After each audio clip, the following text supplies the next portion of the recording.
Hello learners, welcome back to Arifin Class with me Mr. Arifin. Di video kali ini saya akan membahas tentang penamaan tenses yang totalnya ada 12. Nah, di sebelumnya saya sudah menjelaskan tentang pengertian tenses dan contoh-contohnya, serta materi apa yang perlu kita kuasai lebih dulu agar memudahkan kita di dalam memahami materi tentang penggunaan tenses dalam kalimat. Nah, sekarang kita fokus kepada cara penamaan tenses. Nah, tenses ini erat kaitannya dengan konteks waktu dan tingkat ketuntasan, ya. Konteks waktu di tenses itu ada 3, ada present, ada past, ada future. Saya ulangi, konteks waktu di tenses itu ada 3, ada present, ada past, ada future. Kemudian tingkat ketuntasannya ada 4, ada simple, ada continuous, ada perfect continuous. Nah, masing-masing konteks waktu pada tenses itu memiliki 4 tingkat ketuntasan. Artinya apa? Present memiliki bentuk simple, ya. Present memiliki bentuk simple. Nama rumusnya atau nama tensesnya present simple. Present memiliki bentuk continuous. Nama tensesnya present continuous. Present juga memiliki bentuk perfect. Nama tensesnya present perfect. Present juga memiliki bentuk perfect continuous. Nama tensesnya present perfect continuous. Jadi, nama dari masing-masing tenses itu sebenarnya mirip, yang berbeda hanya konteks waktunya saja. Coba perhatikan. Past simple sama present simple, future simple sama-sama ada simple-nya. Present continuous, di sini past continuous, di sini future continuous. Hanya berbeda konteks waktunya. Nah, masing-masing konteks waktu lainnya itu juga sama-sama memiliki 4 tingkat ketuntasan. Jadi di total 3 dikali 4, totalnya ada 12 tenses. Present punya 4 tenses, konteks waktu past punya 4 tenses, konteks waktu future juga punya 4 tenses. Nah, pertanyaannya, kita sebagai pemula, tenses mana saja nih yang perlu kita kuasai lebih dulu untuk memudahkan proses pembelajaran kita? Tentunya ada beberapa tenses yang memang dianggap lebih sering digunakan sehingga bagi pembelajar pemula tidak harus menguasai dalam satu waktu 12 tenses bersamaan. Jadi karena kita dalam proses pembelajaran butuh tahapan, untuk memudahkan tahapan kita, dan bagi kalian yang memang hanya belajar bahasa Inggris untuk komunikasi keseharian, saya sarankan untuk menguasai ke-6 tenses ini terlebih dahulu. Apa saja itu? Present simple, present continuous, present perfect, past simple, past continuous, dan future simple. Nah, keenam tenses ini, kenapa ini saja yang harus saya kuasai?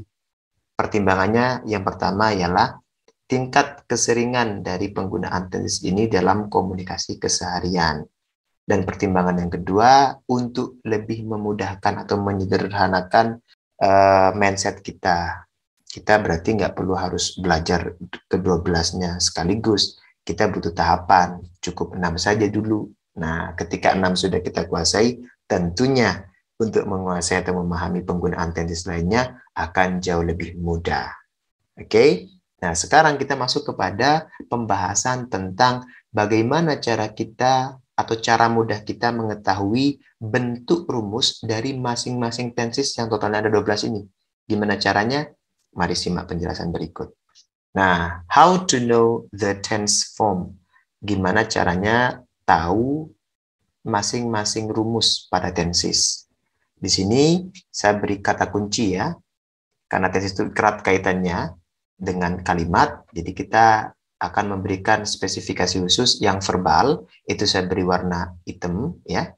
Di sini verbal warna hitam, kemudian nominal kita beri warna ungu. Oke. Nah, pada dasarnya karena tadi kita sudah ketahui nama-nama tenses itu mirip semuanya, yang berbeda hanya konteks waktu. Nah, begitu pula pada bentuk rumusnya. Sebenarnya tidak ada perbedaan yang begitu signifikan. Perbedaannya hanya sangat tipis. Dan perbedaan itu pada tenses form atau perbedaan pada rumus masing-masing tenses itu terletak pada kata setelah subjek ya. Setelah subjeknya saja yang berbeda. Oke, saya ulangi. perbedaan bentuk rumus pada masing-masing tenses itu terletak pada mana? Pada kata setelah subjek, yang mana ini sudah saya beri warna merah. Jadi yang merah-merah ini adalah kata yang berbeda atau bentuk rumus dari masing-masing tenses yang nantinya akan berubah. Ya, contoh sekarang. Present simple rumusnya subjek, ini yang verbal ya, present simple yang verbal rumusnya subjek, kemudian verbnya menggunakan verb 1, dan ingat khusus present simple, saya ulangi, khusus present simple, kata kerjanya kalau subjeknya ketiga tunggal, maksudnya ketiga tunggal itu apa? Subjeknya misal he, she, it. Nah, he, she, it itu maksudnya subjek ketiga tunggal. Itu kata kerjanya diberi imbuhan akhir S atau IS. Nah, penambahan imbuhan RS atau IS ini berlaku pada kata kerja seperti apa? Kapan kata kerja itu diberi imbuhan akhir S dan kapan kata kerja itu diberi imbuhan akhir IS. Nanti kita akan bahas di video selanjutnya tentang present simple yang lebih detail. Nah, kita fokus kepada rumus dulu, memahami bentuk rumus dulu. Jadi kalau di present simple itu rumusnya subject verb 1, kalau di past simple itu seperti apa, Sir? Nah, kita tinggal lihat nih kata kunci di bawah. Verb 1 ini sejajar dengan apa? Dengan verb 2 pada past. Karena kita ingin cari tahu past simple, dan yang di sini yang berubah itu yang dimerahkan adalah verbnya, maka yang sejajar dengan verb 1 ini apa? Verb 2. Oh, berarti rumus dari past simple itu subject plus verb 2. Nggak perlu ditambah akhiran S kalau sudah pakai verb 2 ya. Karena ini hanya berlaku pada present simple. Nah, begitu cara memahaminya. Lalu kemudian untuk rumus dari future simple seperti apa?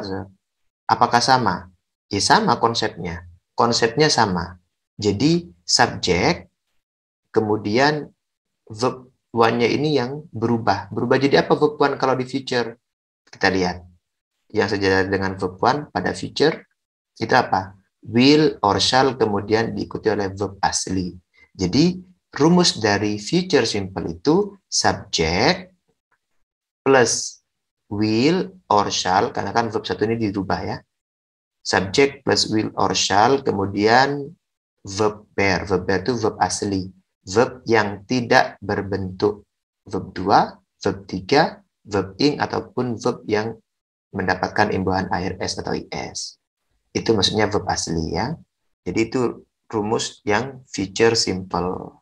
Nah, kemudian kalau kita ingin cari tahu yang past continuous. Nah, kalau yang present continuous kan kita sudah tahu nih, sudah jelas di layar. Subject plus is or am or are, ini to be-nya menyesuaikan kepada subjeknya nanti. Kapan pakai is, kapan pakai am, kapan pakai are, sesuaikan dengan subjeknya. Kemudian verb ing. Sekali lagi saya ingatkan, yang berubah itu yang hanya saya beri warna merah saja. Nah, kita perhatikan. Kalau misal saya ingin tahu bentuk rumus dari past yang continuous, itu gimana, Sir? Ya, konsepnya sama seperti yang tadi. Subject plus apa? Is MR ini, kita lihat kata kuncinya.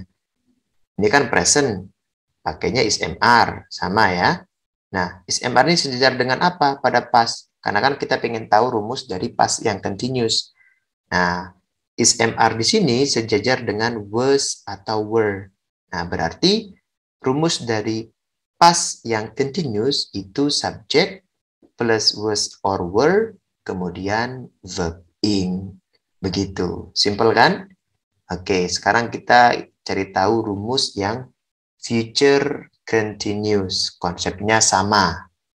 Jadi subject is MR-nya kita ganti sesuai dengan kata kunci di future. Nah, was were atau is MR kan sejajar nih. Di future sejajar dengan apa? Di future is MR itu sejajar dengan will or shall be. Jadi will or shall be. Jadi rumus dari future continuous itu subject plus will or shall be, kemudian verb ing. Mudah toh? Oke, kita lanjut sekarang ke present perfect. Present perfect sudah jelas di slide. Nah, yang ingin kita ketahui bentuk rumus dari past yang perfect itu seperti apa? Konsepnya sama. Di sini kita perhatikan subjek have has ini setara atau sejajar dengan apa di past? Have has ini sejajar dengan had. Oke, berarti subjek plus had plus verb 3. Itu rumus dari past perfect. Ya. Kalau yang future perfect seperti apa, Sir? Kita lihat. Future perfect yang verbal, have has ini sejajar dengan apa? Kita lihat di future. Oh, sejajar dengan will or shall have. Oke, berarti rumus dari future yang perfect itu subject plus will or shall have plus verb 3. Gitu. Kemudian yang present perfect continuous. Ya, yang present perfect continuous. Kalau past perfect continuous seperti apa rumusnya, Sir? Kita lihat lagi, have has ini sejajar dengan apa? Di past, sejajar dengan had. Berarti rumus dari past perfect continuous itu subject plus had plus been plus verb ing. Begitu. Kalau yang future perfect continuous gimana, Sir? Yang verbal? Sama konsepnya. Jadi karena have has di sini ya sejajar dengan will or shall have, kita tinggal rubah saja have has ini menjadi will or shall have. Jadi rumusnya subject plus will or shall have plus been plus verb ing. Mudah banget toh caranya untuk mengetahui bentuk rumus dari masing-masing tenses. Tinggal hafalkan kata kunci di bawah tersebut. Nah, ini rumus yang verbal. Nah, sekarang untuk cari tahu rumus yang nominal gimana, Sir? Konsepnya tidak jauh berbeda. Ya, konsepnya tidak jauh berbeda. Nah, bentuk tenses yang memiliki bentuk kalimat nominal itu yang tidak ada continuous-nya. Ingat, tenses yang ada continuous-nya, sebesar present continuous, past continuous, future continuous, ataupun past perfect continuous, present perfect continuous, future perfect continuous, itu tidak memiliki bentuk nominal. Tidak memiliki bentuk kalimat nominal. Namun, rumus present simple yang nominal, nah, berarti kan yang punya bentuk nominal itu hanya konteks waktu, hanya tingkat kenutusan simple dan perfect. Jadi hanya present simple, hanya past simple, hanya future simple, dan hanya present perfect, past perfect, dan future perfect saja yang memiliki bentuk nominal. Lalu rumusnya diambil dari mana, Sir? Rumus nominalnya pada present simple, past simple, dan future simple itu. Nah, kita mengacu kepada present continuous. Jadi rumusnya untuk present simple yang nominal itu sama seperti rumusnya pada present continuous yang verbal. Hanya saja verb ing-nya dirubah menjadi three complement. Kita lihat di sini. Present simple yang nominal diambil dari rumus present continuous yang verbal. Hanya saja verb ing-nya dirubah jadi three complement. Lihat perbedaannya di mana? Hanya ada pada verb ing yang dirubah menjadi three complement. Itu cara mudahnya. Lalu yang past simple seperti apa, Sir? Ya sama. Kalau past simple ya berarti is mr ini tinggal dirubah menjadi was sama were saja. Menyesuaikan. Kalau rumus future simple yang nominal gimana? Sama juga. Subject plus will or shall be, karena kan sejajar dengan is mr nih. Subject plus will or shall be, terus diikuti oleh three complement. Gitu. Gampang toh? Nah, terus kalau yang present perfect yang nominal, Sir, apa rumusnya? Sama, diambilnya dari present perfect continuous yang verbal. Hanya saja verb ing-nya, lagi-lagi verb ing, yang dirubah menjadi three complement. Coba perhatikan. Rumus present perfect continuous yang verbal sama present perfect yang nominal. Sama toh? Yang berbeda hanya verb ing dirubah menjadi three complement. Begitu konsepnya. Lalu untuk rumus past perfect yang nominal seperti apa? Ya sama, konsepnya seperti yang tadi. Kalau di sini pakai have has, kalau itu memang present pakai have has. Nah, kalau yang past perfect yang nominal, Oke, kalau have has ini sejajar dengan apa? Sejajar dengan had. Ya, berarti subject plus had plus been plus the complement itu rumus dari past perfect. Kalau ya future perfect yang nominal gimana, Sir? Ya sama seperti tadi konsepnya. Berarti subject plus will, shall, have plus been plus the complement. Well, sekian materi kita tentang pengenalan bagaimana tenses itu dibentuk nama-namanya dan bagaimana kita mengetahui secara mudah bentuk masing-masing rumus pada setiap tenses yang totalnya ada 12. Well, sekian materi kita kali ini. Semoga apa yang kalian pelajari bermanfaat dan jangan lupa dipraktekkan ya. See you on the next video di penjelasan tentang bagaimana cara menggunakan tenses. Bagaimana cara menggunakan 12 tenses itu. Kita akan bahas di video selanjutnya. Wassalamualaikum warahmatullahi wabarakatuh. See you in the next video. Bye-bye.